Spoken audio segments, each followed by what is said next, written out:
Alright, this is my Kael video. As you can see at the beginning here, I have this part in specifically so you can see the tank targets, who's tanking what, who's healing who, specifically when it comes to the weapons later on in Phase 2. The video's at double speed, so it's about 9 minutes. Starting the fight, of course you start out with Thaladred here. Got the countdown going. Basically, what they're looking to do here is kill Thaladred south. You'll see that melee stays away from Thaladred while we're fighting him. Casters are on. It's pretty much max DPS, but if he's heading north, you want to call your attacks off.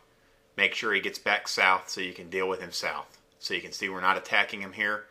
Getting in position, he went back south, and boom, we're going to kill him off. And that's a good place to kill him, close to where we're going to tank the caster. Next up is Sanguinar. He has the fear ability. That's all we really have to worry about. You can see they tank Sanguinar at first up on the platform, let his first fear come, then move him into position. You can see the fear counting down, and then you either put a fear ward up or you do a berserker stance switch to tank him, and he dies over on the right hand side of the room versus where we normally come in. Next up is the caster. This is a all attacks off. They have a warlock kite the caster all the way down in the south. We don't do anything until the warlock calls it's okay. In this case it's catastrophe with a paladin healing catastrophe. You can see the paladin in range. Doesn't have much health, but doesn't really matter. And then we call attacks on, and we want to kill the caster on the south side of the room because that's where we want to tank her in Phase 3, close to where Thaladred's corpse is. Next up is the Master Engineer, Telonicus.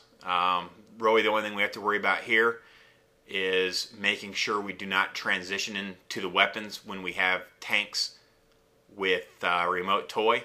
You can see they tank him near the steps of the platform. You got a remote toy on Kagi there. So we're going to take him down to about 30%, and then we're going to call attacks off and make sure Kagi is not remote toyed going into the weapons phase. So here we go, attacks off. Unfortunately, we have a remote toy on the off-tank Tiz, who's also needed for the weapons phase. So we're pretty much just going to hang out, let the remote toy fade. Merkenshaft got remote toy next, and there was some discussion on Vent of whether or not it was okay to go with a main healer remote toyed. The decision was made that it didn't really matter, so we killed him off with the remote toys getting ready to fade out. Range DPS went on the stave first. It's a single target DPS here is how Trial and Error does it. Staff, let the first person in the tank group get the staff to put up the aura, then everyone else loots the staff. We went to the daggers next, or the daggers were already being killed, I should say. Next up was the mace. Finished off the mace while other casters finished off the bow. You can see that the bow is getting tanked in the corner over on the right hand side of the screen now. And then from there on out, it was basically just pick up the sword. The bow got killed by somebody else, or melee slash casters slash hunters.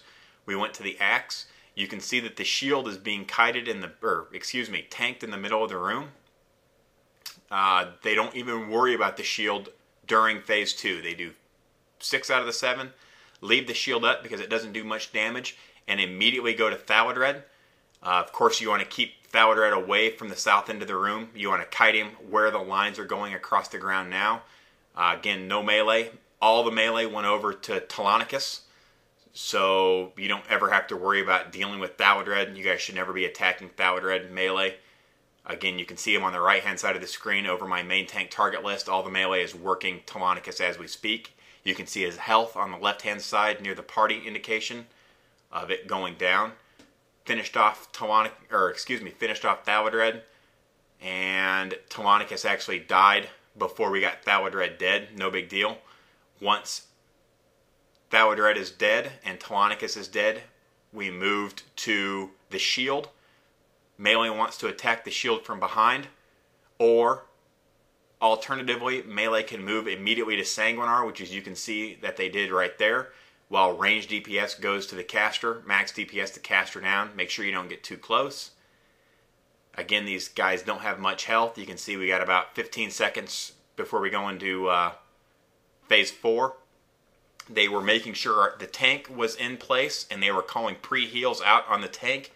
So basically they wanted to make sure that you had, as a healer, your heals in the air if you were healing the tank for Kael'thas. You want to make sure you have your Cosmic Infuser equipped and that the buff from the Cosmic Infuser is getting placed upon the tank for Kael'thas. During this phase, Kael has the flame patch that you just saw on the ground. Got about 5 seconds worth of animation that you need to worry about. It's very easy to avoid. He will mind control people randomly.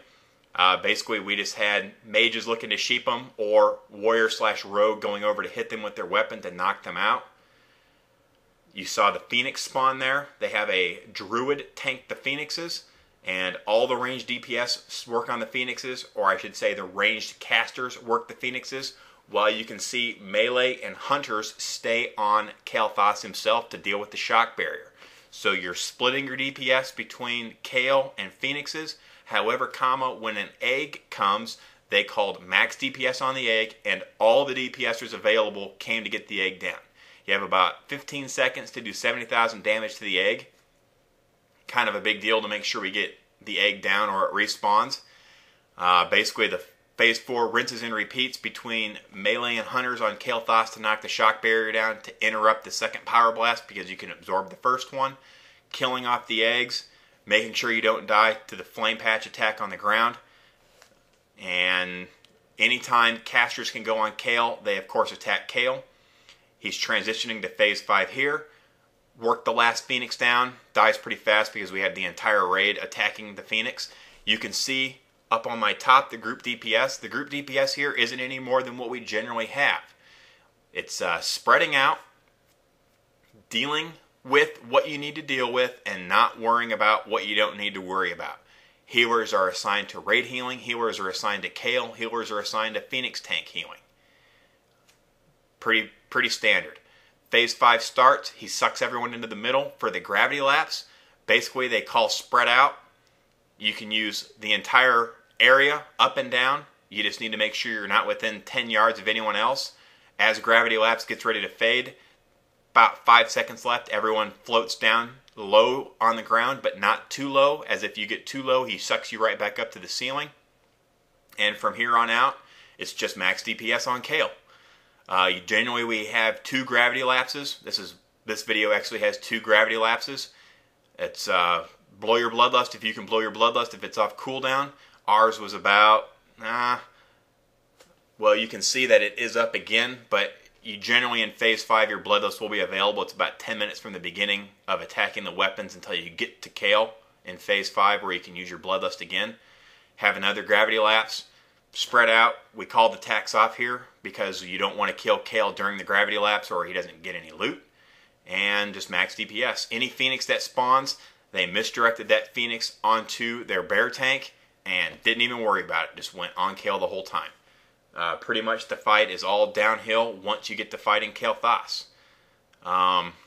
You can see we're fixing the loot here. I just needed to have some extra time to go over what's going on. But basically, that's the whole fight. You know, I didn't have nothing really to worry about. Just deal with the weapons in phase 2 and control where you want the Az to die. So that's pretty much it.